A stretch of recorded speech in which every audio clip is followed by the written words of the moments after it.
Sudhir sir, बहुत क्षमा चाहूंगा, मैं आपका आखिरी में आ रहा हूं, लेकिन बहुत सारी चीजें ऐसी हैं, खासकर जो बात हुई ब्रांड मोदी, और रविंद्र जी ने भी वो स्मरण कराया कि 3-3 महीने पहले, और हम लोगों ने भी देखा है कि कितने दौरे, कितने धुआंधार तरीके से उनका जाना, और वो तो लालायित रहते थे कि स्थानीय निकाय के चुनाव में भी मोदी की एक सभा हो जाए, और ब्रांड तो वो चलते ही चलता था। तो ये दरकने वाली बात है, ये भागने वाली बात है। माफी चाहूंगा, हैदराबाद के चुनाव में अमित शाह चले गए थे, म्युनिसिपल कॉर्पोरेशन के चुनाव में। मैं मोदी जी की बात करूं, वो गए थे, मैं मोदी जी की बात कर रहा हूं, उनका मन कर होता था कि वहां भी, और उनका चेहरा तो रहती था, लेकिन अभी नहीं दिखाई दे रहा है। तो ये जो, क्या इसको ऐसे भी देख सकते हैं सुधीर सर, इस पर जरूर टिप्पणी करिएगा, कि संभावनाएं जिस तरह की केंद्र में है, किस दिन वो बैसाखियां अलग हो जाएंगी, क्या हालात बन जाएंगे, हो सकता है कभी आपको मध्यावधि में जाना पड़े। तो अभी भी ये चेहरा जितना दरका है, वो उसमें कहीं हम कहते हैं ना फेविक्विक लगा के आप उसको थोड़ा जोड़ मजबूत कर लीजिए, तो वैसे कुछ है कि यहाँ पूरी तरीके से ना नेस्ता नाबूद हो जाए, तो बना रहा है कहीं कोई। सब पर आपकी टिप्पणी सुधीर सर। जी जी, धन्यवाद संजीव जी। देखिए, सन 2014 में जब बीजेपी के भाग से सत्ता का छीका टूटा, तब Bharatiya Janata party pan Indian party नहीं थी, और वैचारिक स्तर पर, संगठन के स्तर पर, सोच के स्तर पर वो आज भी पैन इंडियन पार्टी नहीं है। आप मणिपुर देख लीजिए, आप गुजरात देख लीजिए, आप कश्मीर देख लीजिए, आप तमिलनाडु या केरल देख लीजिए, हर जगह उसने कांग्रेस और अन्य पार्टियों के नेताओं को साम दाम दंडभेद, और जिसके लिए शब्द आप इस्तेमाल कर सकते हैं मध्य प्रदेश में और अन्यत्र, राजनीतिक हाका लगाकर अन्य दलों के नेताओं को भारतीय जनता पार्टी में लाने का निर्लज्ज काम किया है। यह एक तरह से मुहिम उनकी लगातार रही है। अब अगर हम हरियाणा की या महाराष्ट्र की या जम्मू कश्मीर की या झारखंड की बात करें, तो बहुत दिलचस्प तस्वीर उभर कर आती है। अभी मीनू जी ने कहा कि हो सकता है कि नरेंद्र मोदी इस्तीफा दे दें, तो नरेंद्र मोदी या उनके अन्य सहयोगियों में से किसी का पिंड ऐसा नहीं है, मैं पिंड शब्द इस्तेमाल कर रहा हूं, राजनीतिक पिंड ऐसा नहीं है कि वो सदाशयता पूर्वक इस्तीफा देंगे। जब तक उन्हें दुत्कार कर या बहुत शर्मनाक तरीके से पराजय का सामना नहीं करना पड़ेगा, तब भी कहना कठिन है कि वो शराफत से सत्ता छोड़ देंगे। बहुत ही मुश्किल है। और मैं भारतीय जनता पार्टी की सत्ता को संवैधानिक या ईमानदारी से निर्वाचित सत्ता नहीं मानता हूं। परकाला प्रभाकर के आकलन पे गौर करें, 240 में से उन्होंने जो लगभग 70 सीटों पर गड़बड़ी की बात कही है, ईवीएम और निर्वाचन आयोग केचुआ की भूमिका पे गौर करें, तो ये मान के चलिए कि 160-70 सीटें भारतीय जनता पार्टी को मिली हैं, और उसके बल पर वो 1.5 अरब के देश पर राज कर रही है। नहीं, उसमें भी से आयातित बहुत सारे हैं, 240 में। अब मैं हरियाणा की बात करूं। सबसे पहले हरियाणा की राजनीति 2 कारणों से जानी जाती रही है। एक तो लालू की राजनीति, देवीलाल, भजनलाल, बंशीलाल, इन्होंने लगभग 2-2.5-3 दशक तक जो है वहां की राजनीति पर इनका दबदबा रहा। और एक दूसरा पहलू इसका है आयाराम गयाराम, जो आयाराम गयाराम की दाग बेल पूरे हिंदुस्तान में पनपी है, उसकी शुरुआती श्रेय बहुत हद तक हरियाणा को जाता है। तो ये घटनाक्रम आप याद रखें। तो इस बार भी भारतीय जनता पार्टी हरियाणा में, हालांकि वो बहुत हताश है और उसका पूरा खेल हताशा से भरा हुआ है, लेकिन फिर भी उसने लालू और लालियों पर दांव लगाया है।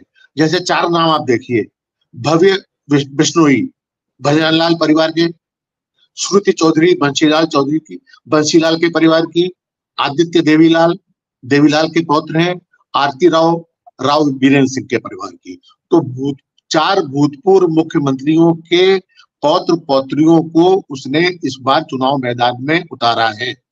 और मुख्यमंत्री नायब सिंह सैनी, जिनको कि नाइट वॉचमैन आप मान सकते हैं कांग्रेस भारतीय जनता पार्टी का, उन्होंने अपना निर्वाचन क्षेत्र बदला है, या उनका निर्वाचन क्षेत्र कहे तो पार्टी ने बदल दिया है। लेकिन भारतीय जनता पार्टी का ढर्रा जो केंद्र से लेके अन्यत्र यही है कि जो कहते हैं कि रस्सी जल जाती है लेकिन ऐठन नहीं जाती है। तो रस्सी जल गई है, लेकिन भारतीय जनता पार्टी और उसके शीर्षस्थ नेताओं की ऐठन अभी नहीं गई है।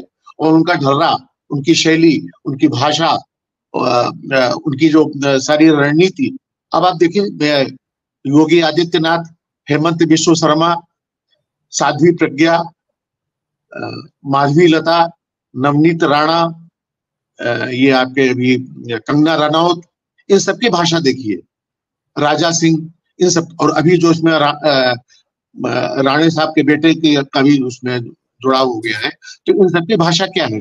वही नफरत की भाषा, हिंदू मुसलमान की भाषा, विभाजन की भाषा, हिंसा की भाषा। एक जो गांधी जी कहते थे भाषा में हिंसा, मस्तिष्क में हिंसा है इनके, भाषा में हिंसा, विचारों में हिंसा। और जैसा कि धनंजय जी ने कहा, ये असली खेल जो है आरएसएस का एजेंडा है, और इसमें बाकी सारी चीजें दिखाने की हैं, स्वांग है, प्रपंच है, और उसकी असलियत पे आपको नहीं जाना चाहिए। और जो पुनरुत्थानवाद, ब्राह्मणवाद की वापसी, मनुवाद की वापसी, और हिंदुत्व के नाम पे कर्मकांडी, अंधविश्वासी, जाति भेद में यकीन करने वाला, अस्पृश्यता में यकीन करने वाला जो वर्ग है, वो अपनी हर जगह वापसी चाहता है। अब हरियाणा की बात करें, हरियाणा में देखिए जिस तरह से इन्होंने टिकट बांटे, उसके पहले कश्मीर में इन्होंने सूची जारी की, सूची रद्द की, उसके बाद दूसरी सूची जारी की, तो वो वहां का उदाहरण हो गया। इसमें देखिए इन्होंने रतिया से एमएलए हैं लक्ष्मण नापा, सुखविंदर मांडी, आदित्य चौटाला, करणदेव कंबोज, रणजीत चौटाला, सावित्री जिंदल, इस तरह के और भी एक दो नाम है जिन्होंने बीजेपी से इस्तीफा दिया है, और उसमें से कुछ लोगों ने निर्दलीय चुनाव लड़ने का ऐलान कर दिया है। जम्मू कश्मीर को देखें, इस बार कश्मीर घाटी में भारतीय जनता पार्टी लोकसभा का चुनाव लड़ने की हिम्मत नहीं जुटा सकी थी, और उसने वहां अपना प्रत्याशी खड़ा नहीं किया। जम्मू में 2 सीटों पर उसके प्रत्याशी जीते, लेकिन दोनों ही सीटों पर उनके प्रत्याशियों को पिछले चुनाव के मुकाबले 2-2 लाख वोट कम मिले। आप इससे अंदाजा लगा लें कि जम्मू कश्मीर में भारतीय जनता पार्टी की स्थिति क्या है, और नेशनल कॉन्फ्रेंस और कांग्रेस के गठबंधन के बाद ये तय मानकर चलिए कि जम्मू कश्मीर में भारतीय जनता पार्टी के लिए अंगूर खट्टे रहेंगे, और वहां पर सत्ता में आने की उसकी कोई संभावना नहीं है पीडीपी की जी। और वहां पर जिस तरीके से नेशनल कॉन्फ्रेंस उन्होंने जो गठबंधन किया है, और तारिक पर्रा ने जिस तरीके से वहां पर मोहरे बिछाए हैं, तो मुझे लगता है, और जो उमर अब्दुल्ला और 87 वर्ष के फारूक अब्दुल्ला गंदरबल से चुनाव लड़ रहे हैं, तो मुझे लगता है कि वहां पर सत्ता में है। रही बात महाराष्ट्र की, महाराष्ट्र में जो मराठा आंदोलन, आरक्षण का आंदोलन हुआ है, वो जरांगे पाटिल ने जो किया है, उसने कई पार्टियों को, कई नेताओं को बहुत बेनकाब कर दिया है, और वो लोग समझ नहीं पा रहे हैं कि वो क्या बयान दे, क्या रुख लें, क्या रवैया अख्तियार करें। और जिस तरीके से अमित शाह ने शरद पवार जैसे वरिष्ठ, अनुभवी, सम्मानीय नेता को भ्रष्टाचार का डॉन कहा था, उस पर पहली बार ऐसा हुआ कि शरद पवार ने एक अलग तरह की भाषा का इस्तेमाल किया। उन्होंने कहा कि एक तड़ीपार हमको नसीहतें दे रहा है।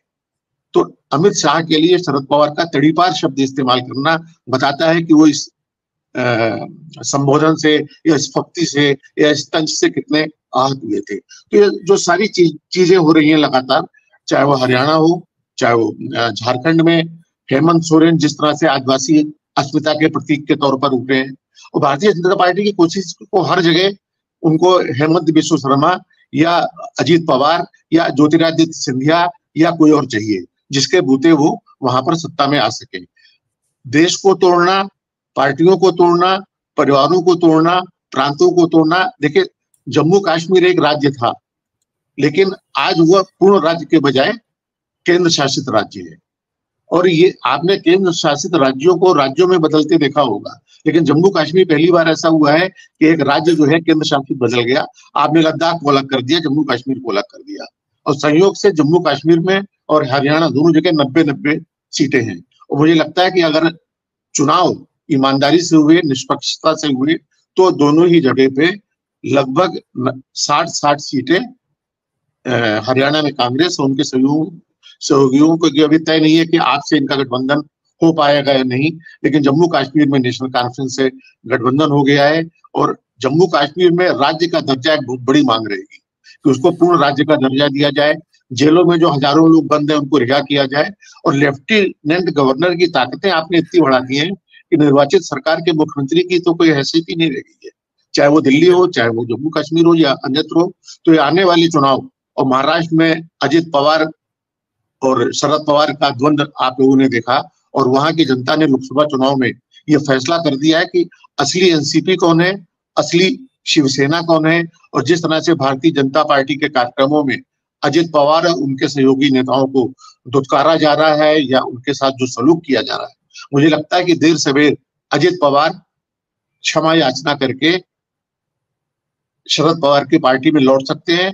और महाराष्ट्र में अगर लोकसभा चुनाव की पुनरावृत्ति यथावत भी होती है तो भी ये तय है कि वहां पर कांग्रेस, शिवसेना उद्धव ठाकरे और एनसीपी शरद पवार की जो त्रयी है, जो जिसको की ट्रोइका कहते हैं, रशियन में 3 घोड़ों की गाड़ी, वो उसकी वापसी की संभावना प्रबल है। लेकिन ये सारा घटनाक्रम कहीं ना कहीं मोदी और शाह की छवि, जिसपे पहले से ही बहुत सारी खरोंचें आ चुकी हैं, उसको और ज्यादा खंडित करेगा। और मोदी जी तो ऐसे भी तफरीह कर रहे हैं, एक शब्द आता है हम लोग क्या तफरीह, तो वो ब्रुनेई जा रहे हैं। ब्रुनेई जाने का क्या मतलब था ये आज तक किसी को समझ में नहीं आया। वो सिंगापुर जा रहे हैं, वो कहीं और जा रहे हैं।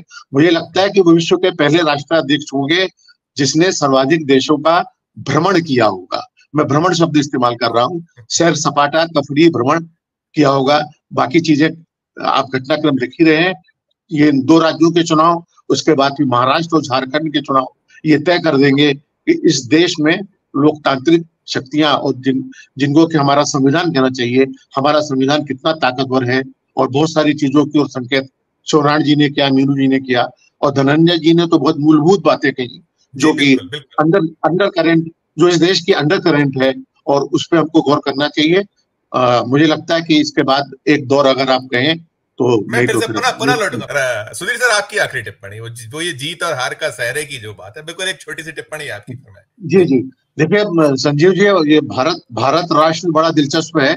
राष्ट्र में महाराष्ट्र भी है और सौराष्ट्र भी है, और यहाँ बड़ी बड़ी बड़ी दिलचस्प घटनाएं घटती हैं।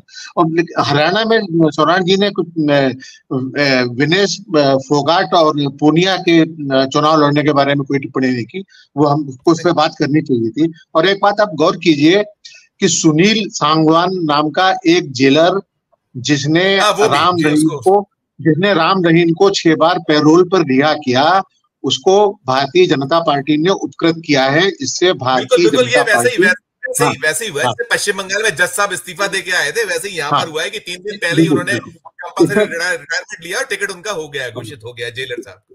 हाँ, इससे भारतीय जनता पार्टी का चाल चरित्र और चेहरा जो है उजागर होता है कि वो क्या करना चाहते हैं। और जहां तक मोदी जी की बात है, तो उनकी मुट्ठी तो तमिलनाडु में, कर्नाटक में, केरला में, पश्चिम बंगाल में, महाराष्ट्र में इतनी बार खुल चुकी है। मुझे लगता नहीं है कि मोदी मुट्ठी बांध के हरियाणा, जम्मू कश्मीर जाने का साहस जुटा सकेंगे।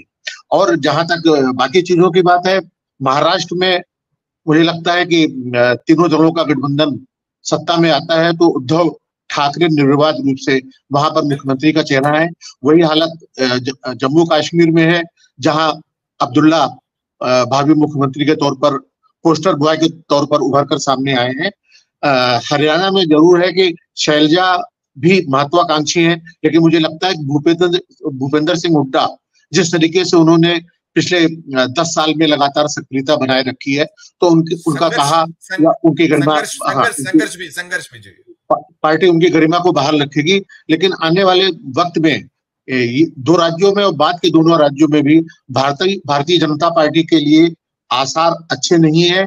किसी की छाती कितने इंच की है, कितने इंच चौड़ी है, कितने इंच बड़ी है, भूल जाइए। लेकिन छाती को नापने का असली इंची टेप इस देश की जनता के पास में है, और जब जब उसे मौका लगेगा वो लोगों की छाती को नाप देगी, ये यकीन रखिए। धन्यवाद संजीव जी।